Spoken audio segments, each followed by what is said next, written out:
Assalomu alaykum, hurmatli podpischilar, aziz do'stlar. Mana boya aytib o'tganimizdek, zaborimizni devorimizning orqa tomonida, ya'ni vazirliklar binosi bo'ladigan joyimizning poydevor qismida, qamal qismlarida beton olish ishlaridamiz. Mana beton olishga boshlab oldik.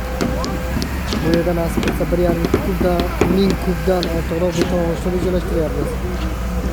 Mana bu yerda mana jadidlarimiz tomonidan beton kodlari berilib, betonga tayyorlandi. Va har bir armaturalarimiz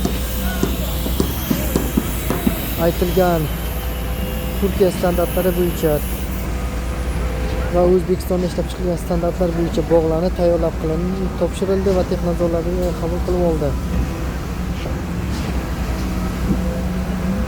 Mana bu yerda esa beton kodi berish uchun har bitta qo'shimcha har 3 ta armaturamizda bir orasida qo'shimcha armaturalarimiz gorizontal qismi svarka qilib chiqilyapti va ularda beton kodlarimiz berilyapti. Shunga ko'ra betonlarimiz quyiladi.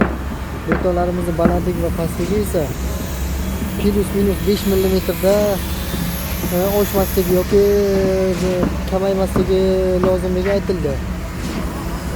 Bu yerda esa liftovoy bo'ladigan qismlarimiz, kolonnalarimizni esa armaturalari ko'tarilib qo'yildi. Nasib qilsa bugun betonlarni olib tugatsak, bugun kechga.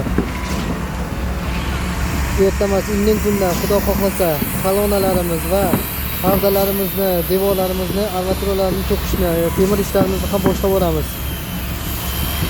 Hurmatli podpischilar, qo'llab-quvvatlab turingizlar. Sizlar bilan birgalikda hammasiga birgalikda erishamiz.